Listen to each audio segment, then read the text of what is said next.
morning, you guys. It's such an honor to be here. Your church has been partnering with Options Health for a really long time. And if Options Health doesn't sound familiar to you, it's because we were Options for Women for many, many decades or years before that.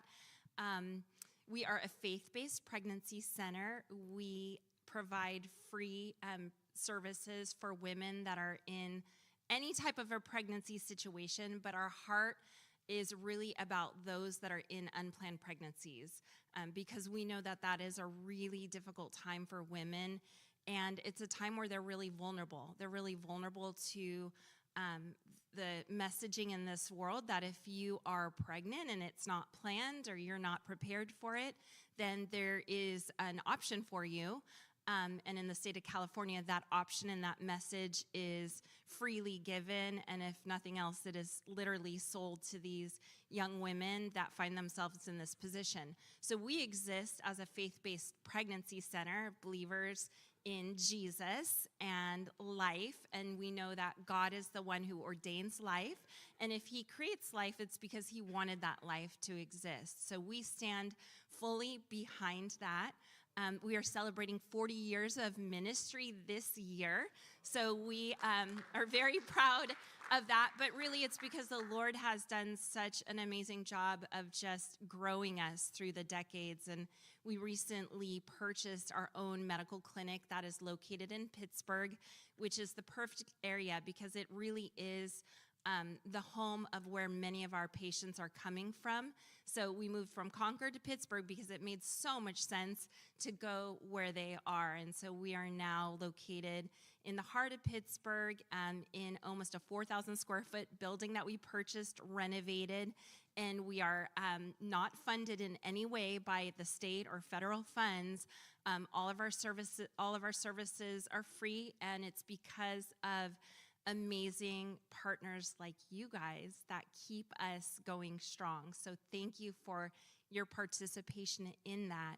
So as a faith-based pregnancy center, we invite people in with a warm, loving hug and smile, and we give them a lot of just time to be able to come in and process whatever it is that they're going through. Because a woman in an unplanned pregnancy, she needs to know that she has options. And often when we get into a place of feeling crisis in our life, our brain, it does something really crazy on us, right? The logical side starts to kick in, and we start to work on strategy to get ourselves out of that crisis or the dilemma or the problem that we find ourselves in.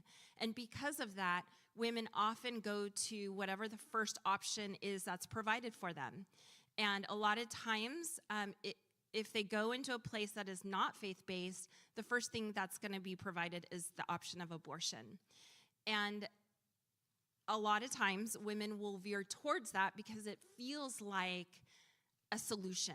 It feels like in this moment of crisis, this is the quickest way to get out of the mess that I've created. And we've all been in messes in our life, and you just want to make it better right away. So it's the fast, quick fix. But we know that that is not the heart of God, and we know that that's not God's best for the woman or the child, because he created both of them, and he has a plan to see both of them thrive and excel. And so we want to be a place where she can come in, she can take her time, she can go through all of the wrestling with the heavy emotions and wondering what she's going to do and just get it all out. She'll tell us how she's afraid and what she's afraid of. And we're there to be able to say, we understand. We understand that you're in a very difficult position, but then we have an opportunity to provide hope and light and help her just take a deep breath and then talk through some other scenarios. Like, what would it look like if you were able to go to school and have your baby? What would it look like if you were able to involve your parents and your family, and maybe they won't be as upset, or maybe they will be upset at first, because it is a shock, and it is something that impacts the entire family. But I know after doing this for 13 years, yes, sometimes parents will get really upset, but the minute that baby is placed in their arms, those grandparents, they melt like butter. So yes, there will be some challenging conversations. There will be some hard times. Parenting is hard, but it is such a better choice than abortion. So we want to come in and wrap our arms around them and let them know we're there for them. But I want to let you know that we don't just stop at the pregnancy test, right? If we had her in our office and she had a positive pregnancy test and we talked with her and she said, you know what, okay, I'm going to go ahead and have this baby. And then we said goodbye and ushered her out the door. Well, that really wouldn't be Jesus-like, because that's not stepping in and really supporting her the way she needs. So we've created programs and services to wrap around her during her pregnancy and beyond. We have parenting classes. We do material items, so diapers, wipes, clothes. We have a care closet filled with it, items, so she can come in, get what she needs. We have mentors that meet with our mamas and dads on a weekly basis and beyond the first year of life. So not only do we do that, but we also have programs for women that have had abortions. And I am one of those women, so healing was a really important part of my journey and my story moving forward. I needed God's grace and reconciliation and to be able to free myself, or to allow Jesus to free me from the shame, the guilt, and the regret that I was carrying.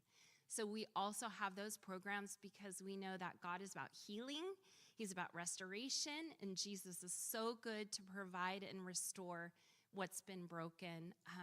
So we also provide that, as well as youth programs. We also go into the schools and teach about sexual health, God's vision for marriage and sex, and all those crazy things that kids need to hear from us, not from the world.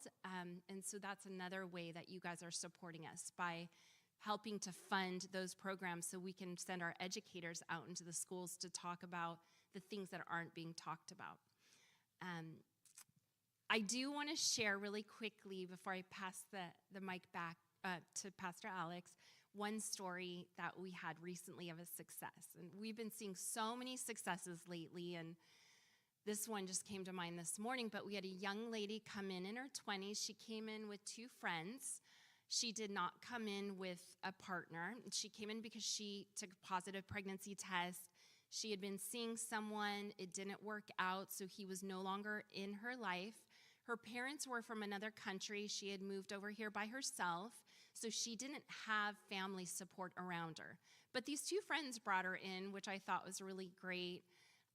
The first thing she said was, I have to have an abortion.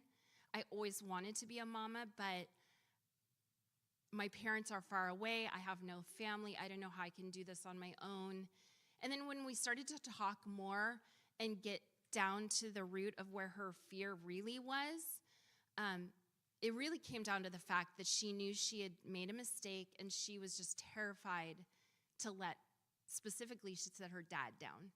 She was terrified to tell her father that she had gotten pregnant. The dad's not in the picture. And she really wanted to hold on to her dad's love and affection. And she was afraid that if she came to him with this, that he'd be so angry at her. And it meant everything to her to have her dad's approval and love and grace. And so we had a deep conversation around this and got to really unpack that fear. And she came in and she was going to have an ultrasound, but she was too early. So we said, would you consider coming back next week for your ultrasound? And she said yes. So she did come back the following week. And this time she came in and her demeanor felt different. She had a little bit of a light in her, and she said she had been thinking about it a lot, and she had decided to share this news with her parents. And she said she was so surprised because her dad did not react anything like she thought he would. They were actually really happy and excited to have a grandbaby, and they shared that they would just love her no matter what. She came in, had her ultrasound, the baby was healthy, and she said she was going to do it. She wanted to have the baby on her own, that she would, sign up with our programs and see a mentor every week. We would be on this journey with her. We promised we would help her as much as we possibly could. But I just wanted to share that story because she ended up saying, yes, I'm going to do this. And oftentimes, the fear that we're most afraid of is just a narrative that we wrote in our head. It's not the truth, but we somehow get it backwards. And the enemy wants us to believe it's the truth. But when we step out in faith and we trust that God is going to somehow make a way and make it right, we see that he really does show up. And so that to me was just a great picture of why it's important that they come in and they talk with someone that's not going to pressure them. When a woman is in an unplanned pregnancy, the first thing we want to do is just love on her and help her understand that we get it. We get the stress and the fear. We never want to say, well, what are you going to do? Because that adds another level of pressure. Instead, when we come across someone in that situation, we can say, what do you need from me? How can I help you?